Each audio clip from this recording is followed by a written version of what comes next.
আমাদের প্রিয় new market Kolkata শহরের প্রাণকেন্দ্র এসপ্ল্যানেড অঞ্চলে অবস্থিত এই বাজার শুধুই একটি বাজার নয়, এর সাথে জড়িয়ে আছে ঐতিহ্য, ইতিহাস, সংস্কৃতি।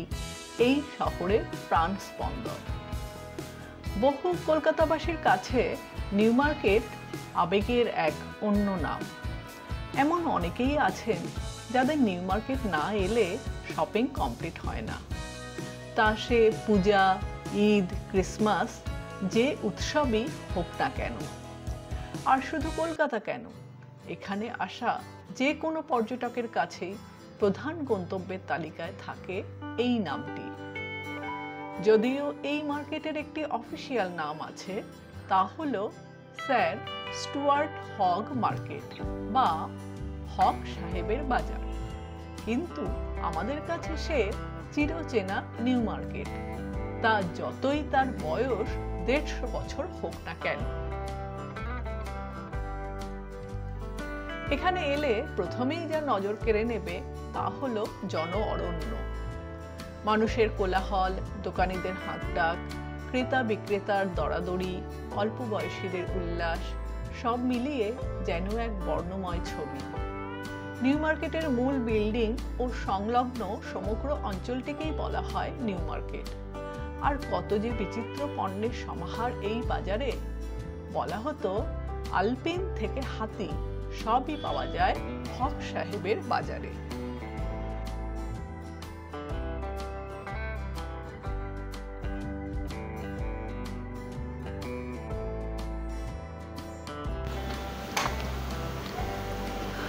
তবে হক সাহেবের বাজার নয়, নিউ মার্কেট নামটি কেন বেঁচে রইল মানুষের মনে, তা জানতে হলে একটু তাকাতে হবে পিছন পানে।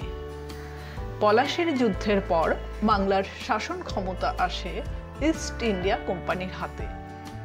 তখন থেকেই ধীরে ধীরে কলকাতা হয়ে উঠতে থাকে কোম্পানির প্রধান কেন্দ্র।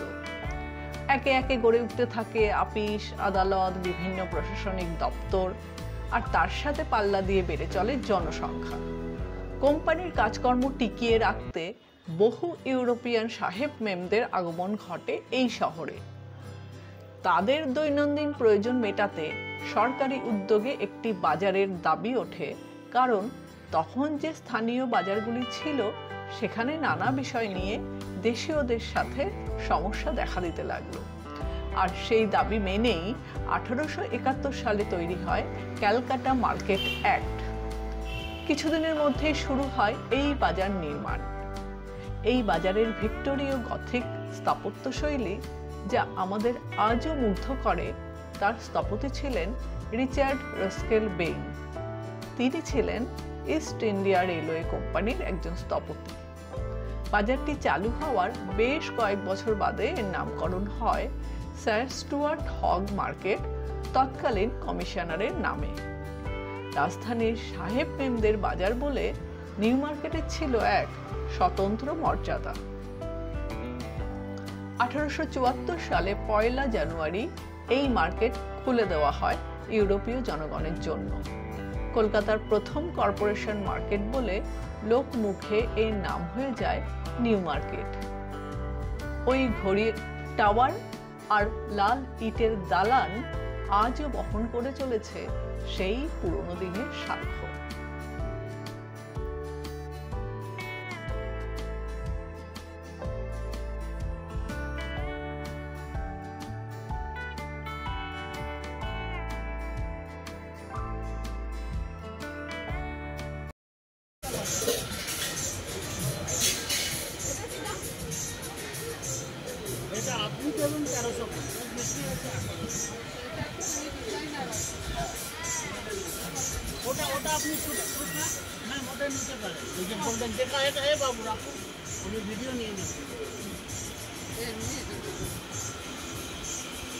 দারুণ দেখতে। কত দাম এটা? 1350 টাকা। খুব সুন্দর ব্যাগ।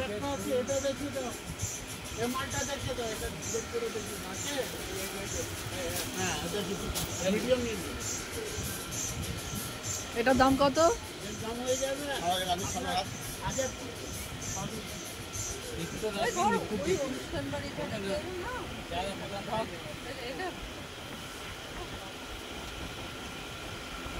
হাজার টাকা এই ব্যাগটা গিফট দেওয়ার মতো খুবই সুন্দর একটা আইটেম।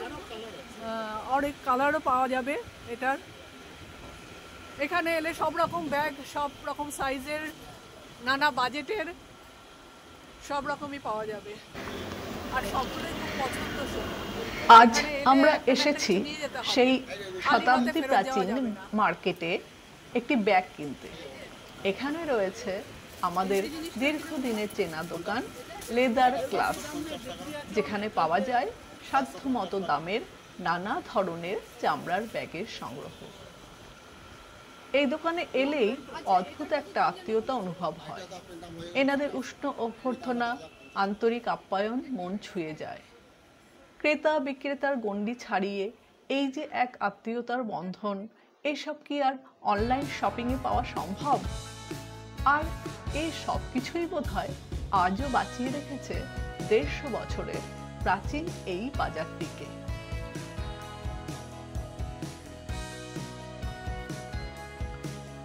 সময় বদলেছে, তবে পুরনো কলকাতার ইতিহাসের গন্ধ আজও লেগে রয়েছে নিউ মার্কেটের অঙ্গে। এখানে আজও সকালে দোকানিরা পসরা সাজান, বিকেলে দরদামের মজা চলে, আর সন্ধ্যাবেলা বন্ধুদের আড্ডা হয়ে ওঠে এখানকার স্ট্রিট ফুডের দোকানগুলো। পুজো, ঈদ, ক্রিসমাসের সময় নিউ মার্কেটের আবার অন্য চেহারা।